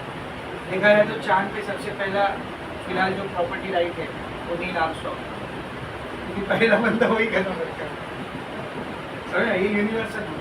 अगर कोई बैरन लैंड अनक्लेम, कोई कंट्री उसको अपनी टेरिटरी नहीं मानती, किसी को पता भी नहीं था कि वो एग्जिस्ट करती है, तो वहाँ पर जो पहला बंदा कदम रखेगा, जो पहला बंदा उसको खोज के निकालेगा, वो उसकी प्रॉपर्टी राइट है, वो उसका टाइटल ये मेरा है, अच्छा ये तो मेरे से कोई परमिशन दो या पैसा दो, समझा चले। पहला चार्ज फ्री में आ गया, उसका हो गया अभी पूरा, ये पूरी फील्ड आ गई है उसको, तो वर्धन कितना लगा मेरा इसको बोल। हाँ, अब जो चार्जेस आएंगे उनको पे करना पड़ेगा, मतलब उनको वर्क करना है, इसकी फील्ड क्या है, कैसा लिखेंगे इसको कि first consider the charge Q1 is बोलो brought from infinity to its position, ठीक है ना, ध्यान से देखिए, as there is no field in this case, hence work done will be zero। कोई फील्ड है नहीं तो चार्ज को लाने में वर्क डन कितना लगेगा, जीरो। इसका मतलब W1 कितना हो गया, W1 कितना हो गया, तो पहले चार्ज को उठा के यहाँ पे लाया, वर्क डन जीरो। अब लेके आते दूसरे चार्ज, दूसरा चार्ज फ्री में आएगा क्या, किसी फील्ड में आ रहा है Q1 Q1 की फील्ड के अगेंस्ट उसको क्या करना पड़ेगा, वर्क करना, ठीक है ना, ध्यान। Now second charge Q2 is brought from infinity to its respective position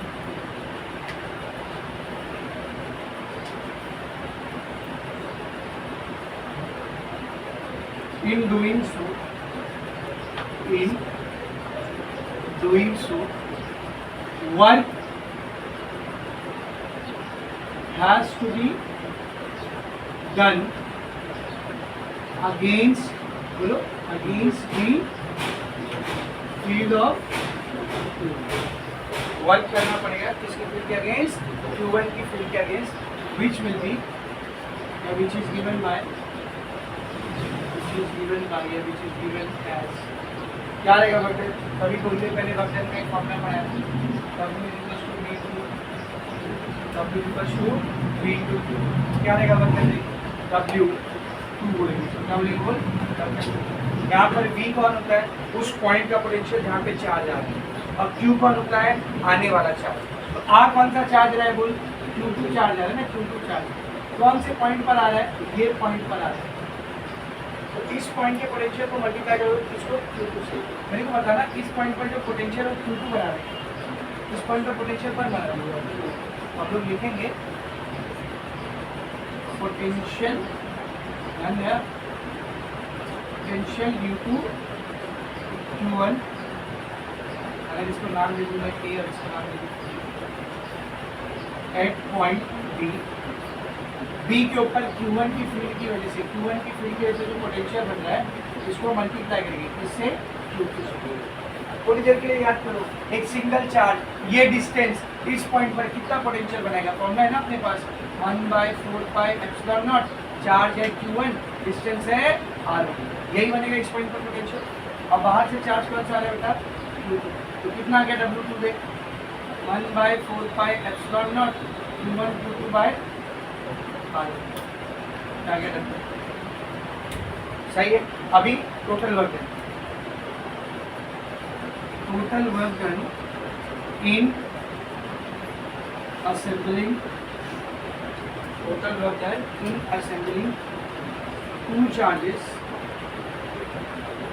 from infinity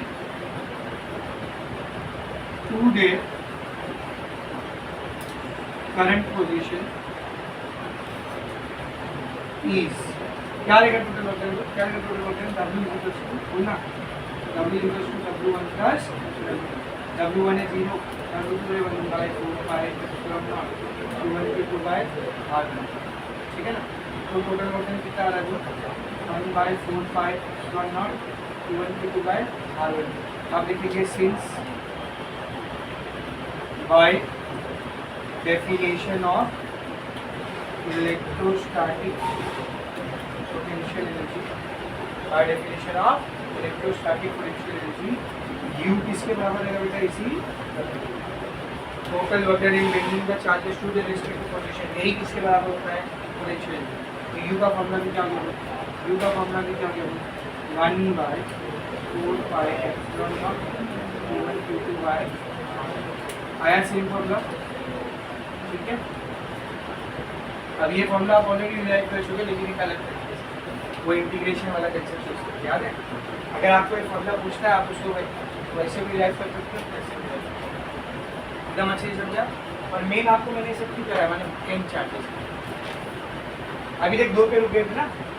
अभी जब यहाँ पे लिखूँगा ना फॉर n चार्जेस, तो 2 पे नहीं रुकेंगे, W2 निकालेंगे, उसके बाद तीसरा लेके आके W3 निकालेंगे, उसके बाद चौथा लेके आके W4 निकालेंगे, उसके बाद सिमिलरली फॉर n चार्जेस। समझ में आ रहा है क्या बोला समझ? उसके लिए महंगी डेरिवेशन है, ठीक है। अगर इसके बाद एक न्यूमेरिकल दिया तो 2 चार्जेस की पोटेंशियल निकालने के ध्यान रखिए। तो सब पेज नंबर 196 एग्जाम्पल नंबर 8.10 बात नहीं 196 एग्जाम्पल नंबर 8.10 क्या दिया देखिए। 2 charges of magnitude 5 nanocoulomb and -2 nanocoulomb, 2 charges Q1 5 nanocoulomb का, Q2 2 नैनो। वैल्यू लिखने क्या देंगे? Q1 5 nanocoulomb, Q2 -2 nano. Nano हटेगा माइनस है ना। आगे बढ़ कहाँ पर ये चार्जेस थे? Are place at points 2 centimetre, 0,0 and 20 centimetre, 0,0. y और z 0 है, खाली x दिया हुआ है, मतलब कहाँ पर रखना है चार्ज? x एक्सिस पर ना, इतना क्या सोचना है। y भी 0 z भी 0 है, मतलब चार्ज कहाँ रखा है? x एक्सिस पर। तो ये दिस इज ओरिजिन, ध्यान दिया। अगर ये ओरिजिन है, ये x एक्सिस है, तो पहला चार्ज कहाँ पे रखा है? 2,0,0. तो यहाँ पे कहीं रहेगा ना 2,0,0, ठीक है।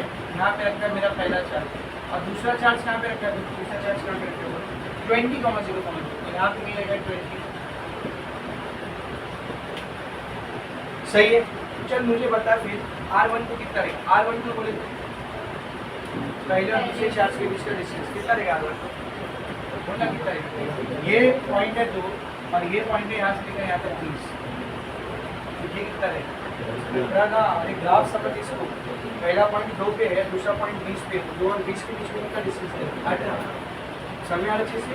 तो R12 कितना रहेगा 20 माइनस 2 यानी कि 18 सेंटीमीटर, 70 हटाएंगे तो 10⁻² आगे R1 आप आगे पूछा गया देखिए, but there is no external field, मतलब पहले से कोई एक्सटर्नल फील्ड नहीं थी।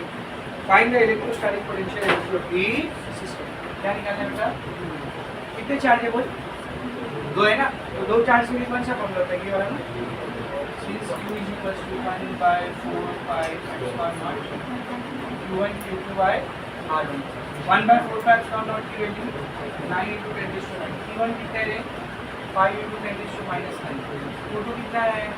2 into 10⁻⁹ नेगेटिव मैंने किधर थी खाली बता रहे क्यों नेगेटिव, ठीक है?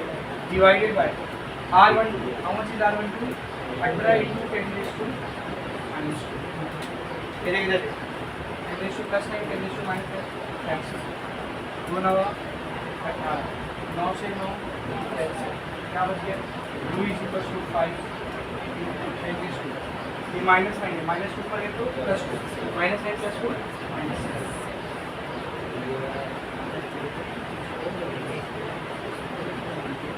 समझा अच्छे से? तो ये हमने कर लिए system of 2 charges, 2 point charge. आप किसके लिए करेंगे? n चार्ज, उसका डायरेक्शन थोड़ा सा बढ़ा, थोड़ा सा ज़्यादा, और फिर उसका जो फॉर्मूला है ना वो फॉर्मूला रटना नहीं मार सकते। अगर मारो तो आपको कैसे याद रखना पड़ेगा? 3 चार्ज का ये फॉर्मूला है, 4 चार्ज का ये फॉर्मूला है, 5 चार्ज का ऐसा रखना होगा। तो मैं आपको उसके फॉर्मूले को याद रखने की ट्रिक बताऊँगा, वो ट्रिक समझेगी तो आप कितने भी चार्ज 3 या 30 चार्ज के लिए निकाल सकते हैं। But don't worry, system of charges की पोटेंशियल एनर्जी पूछा तो 2 या 3 चार्ज तक ही आता है, उससे ज़्यादा करनी है। समझ रहे क्या बोला? नहीं 4 तक ही आता है, सॉरी 4 तक, ठीक है? चलिए पूरा लिखो शुरू करा। हाँ, अब हम लोग क्या कर रहे हैं? For system of n number n point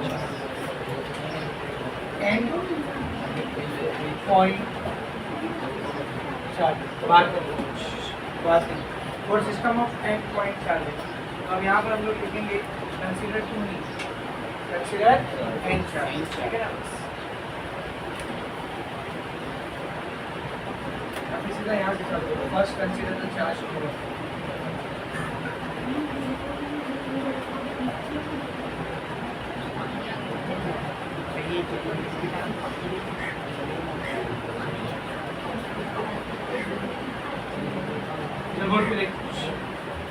सबसे पहले चार्ज Q1 को यहाँ पे लेके आए, उसकी पोजीशन पर इंफिनिटी से ऊपर वर्क कर लगेगा क्या? नहीं लगेगा, इधर ध्यान से। ये रहा चार्ज Q1 पॉइंट A पर आया, इसका पोजीशन वेक्टर R1। अभी सेकेंड चार्ज को लेके इसको लाने में कोई वर्क नहीं लगा, शुरुआत सेम हुई।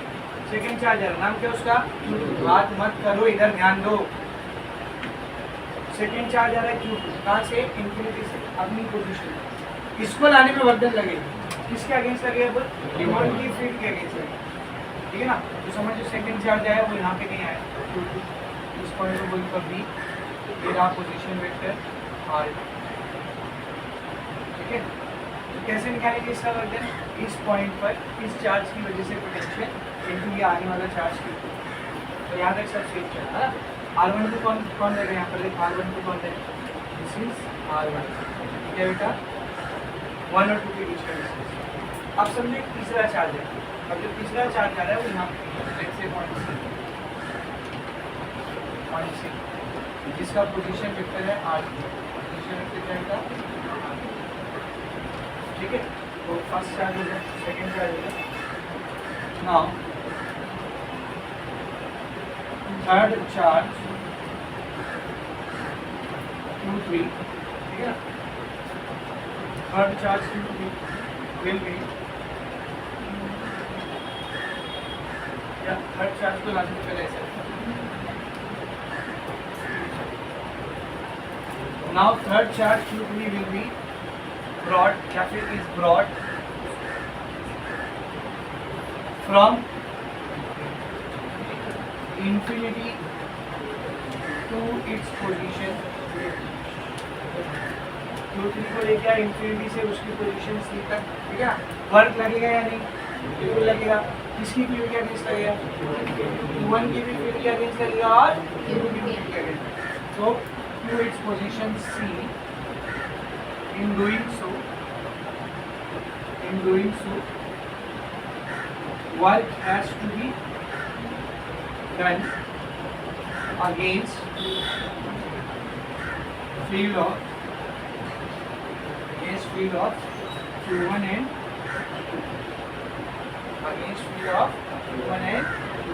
which is given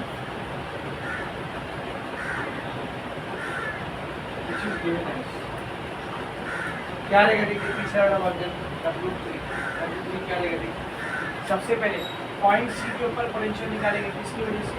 Q1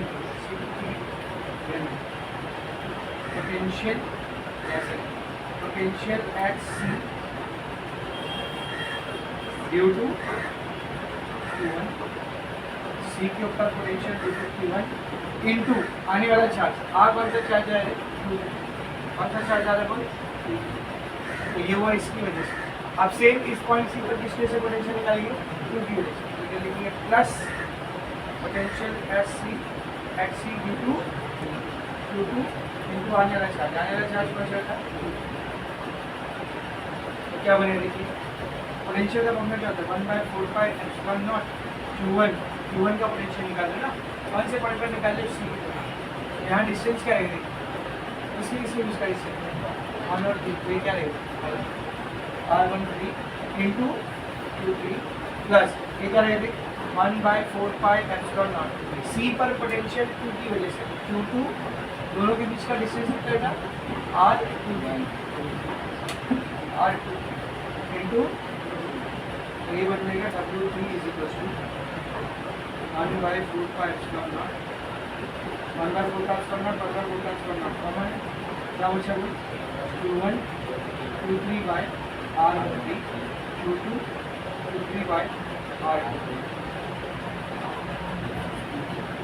पहले चार्ज को लाने के लिए होते हैं C, ये दूसरे चार्ज का होता है, ये तीसरे चार्ज का होता है।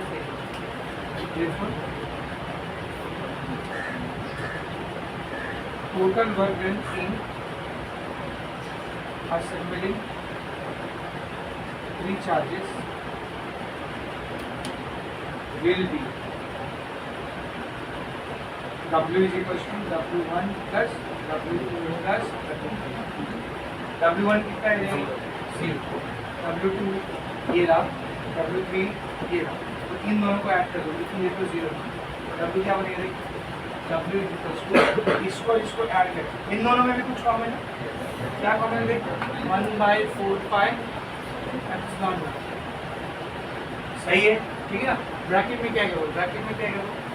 इधर क्या है? Q1 Q2 by R1 plus Q1 Q3 by R13 plus Q2 Q3 by R2। और यही जो वर्क डन है वो क्या बन के स्टोर होगा? वो पोटेंशियल। तो ये फॉर्मूला हो गया 3 चार्ज के लिए। कितने चार्ज के लिए आएगा?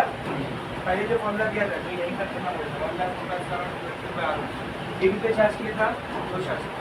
ये कितने चार्ज के लिए? 3 चार्ज। अब देखते 4 चार्ज के लिए 4 चार्ज, ठीक है। मेरे ध्यान से देखा, समझ चौथे चार्ज को मैं यहाँ पे ले गया, ठीक है। Consider 4th charge Q4 is brought from infinity to point D। Infinity से पॉइंट D तक चौथे चार्ज को लेके आए। वर्क लगेगा बिल्कुल लगेगा। इसकी फील्ड के लिए Q1 Q2 तीनों की फील्ड के अगेंस्ट वर्क करना है, ठीक है ना। क्या लिखेंगे? Ajay 4 charge Q4 is brought from infinity to point D। In doing so work has to be done against field of Q1 Q2 and Q3 which is क्या रहेगा? इस वाले वक्त को बोलेंगे W4, इस वाले वक्त को क्या बोलेंगे? बोल W4। अब क्या रहेगा W4? इस पॉइंट D पर आपको पोटेंशियल निकालना पड़ेगा। पहले किसकी वजह से? Q1 की। तो कैसे लिखेंगे? V at D due to Q1 into आने वाला चार्ज, आग वाला charge level plus V at D due to बोल Q3, Q1 हो गया ना, Q2 इनटू आने वाला चार्ज कर देंगे Q4 plus V at D due to बोल Q3 आने वाला चार्ज Q3। क्या लगेगा कि पोटेंशियल का फॉर्मूला था 1/4 एप्सिलॉन नॉट। Q1 का पोटेंशियल इसलिए Q1 लिखेंगे, डिस्टेंस कितना है Q1 और Q4 के बीच में ये, क्या लेंगे इसको? R1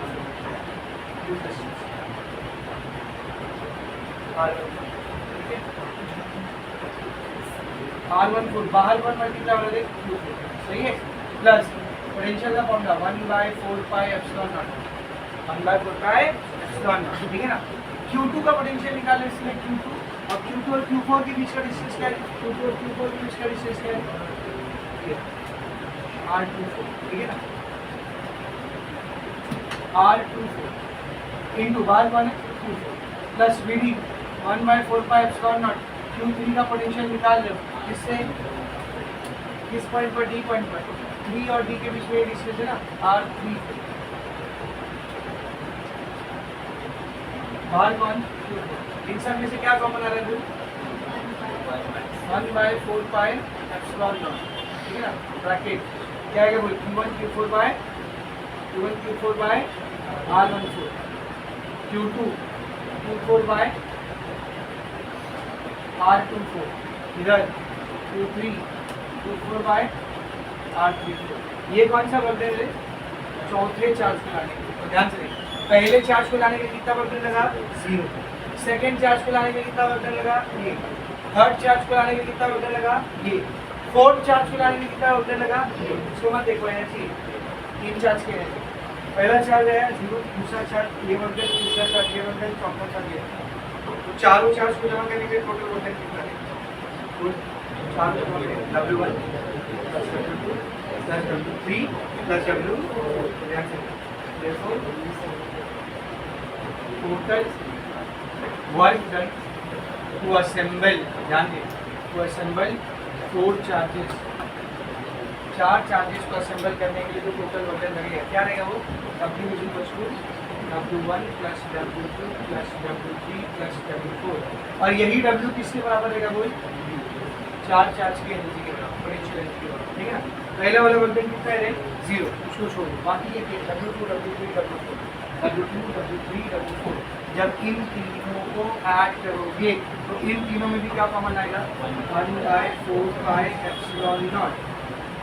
ब्रैकेट के अंदर Q1 Q2 bye R12, Q1 Q2 bye R12 plus बोल Q1 Q3 by R13, Q1 Q3 by R13 plus Q2 Q3 by R23 प्लस Q1 Q4 बाय R14 प्लस Q2 Q4 बाय R24 प्लस Q3 Q4 by R34। ये है 4 system of charges की total potential energy. तो 2 charge रहेंगे तो potential energy क्या होती है? बड़ी प्यारी 7/4 3 चार्ज रहेंगे तो पोटेंशियल एनर्जी का ये फॉर्मूला, 4 चार्ज रहेंगे तो पोटेंशियल एनर्जी का ये फॉर्मूला। अब सोच 5 रहेगा तो अब ऐसा 5 का निकालने ही पड़ेगा, लिखेंगे सिंपली 4 n चार्जेस। कितने चार्जेस के बेटा? n charges. कैसा लिखेंगे इसको? बोले U इज इक्वल टू, चाहे 2 चार्ज का फॉर्मूला हो, चाहे 3 चार्ज का फॉर्मूला हो, चाहे 4 चार्ज का फॉर्मूला हो, कोई भी फॉर्मूला हो, उसकी शुरुआत में क्या रहता है? 1/4 का स्क्वायर। फिर फॉर्मूले में Q2 by R, Q2 by R, Q2 by R, ये क्या हो रहा है? प्लस हो, लिखेंगे समेशन, प्लस हो गया ना, इसलिए समेशन। क्या प्लस हो रहा है? वो Q बाय R। एक चीज नोटिस कर लो, Q और Q के साथ में नंबर एक कभी भी सेम नहीं है। 1 1 दिख रहेगा, कहीं 2 2 दिख रहेगा, Q2 Q2 ऐसा दिख रहेगा, नहीं अलग अलग। तो अगर इसको मैं I लेता हूँ तो इसको J लेना, Q I J। थोड़ा देखना 1 2 मतलब I1 J2, इधर देखो 1 2 1 3 2 3 1 4 2 4 2 4 अलग है ना हमेशा, इसलिए इसको आइडिया तो इसको चाहिए। एक चीज़ और नोटिस कर, अगर इधर Q1 है और इधर Q2 है, मतलब इधर I1 है और I2 है, तो ये क्या है R1, ये 2 और 3 है तो ये 2 3, ये 1 और 4 है तो ये 1 4, ये 3 और 4 है तो ये 3 4, तो ये I और J है तो ये I J। अब समेशन कहाँ से कहाँ तक करना है, तो यहाँ पर लिखेंगे 4 और फिर मतलब चार्जेस की जितनी भी जोड़ी बनती है सबके लिए करना है समेशन। 2 चार्ज था तो एक ही जोड़ी बनती है, 1 से ही पहला दूसरा एक जोड़ी खत्म। 3 चार्ज था तो पहले की दूसरे से जोड़ी, पहले की तीसरे से जोड़ी, दूसरे की तीसरे से जोड़ी, 3 पॉसिबिलिटी। 4 चार्ज था तो पहले की दूसरे से जोड़ी, पहले की तीसरे से, पहले की चौथे से, दूसरे की तीसरे से, दूसरे की चौथे से, तीसरे की चौथे से। इसलिए यहाँ पर क्या लिखेंगे बोल, फॉर ऑल पेयर्स क्या लिखेंगे बोल, फॉर ऑल। तो ये n चार्जेस की पोटेंशियल एनर्जी का फॉर्मूला है, ठीक है ना। अब सर अगर मेरे को क्वेश्चन में 2 चार्ज बोला, जैसा कि अभी जो न्यूमेरिकल किए तब तो मैं बड़े प्यार से कर देता, लेकिन 3 चार्ज या फिर उदाहरण खासकर 4 चार्ज है भी, 4 चार्ज के क्वेश्चन बोल रही है दे दिया, तो क्या मैं इतना बड़ा फॉर्मूला रट्टा मारूंगा? 5 चार्ज दे दिया तो क्या मैं उसका फॉर्मूला रट्टा मारूंगा? नहीं। इन फॉर्मूलों को याद करने का अपने पास एक तरीका, एक ट्रिक, ये लिखो फ्लो ट्रिक देगा। उस ट्रिक के जरिए 4 नहीं 7 8 कितने भी चार्ज रहेंगे ना, आप उसकी टोटल एनर्जी निकालो। क्या ट्रिक है बता दो पहले, ठीक है ना। Right answer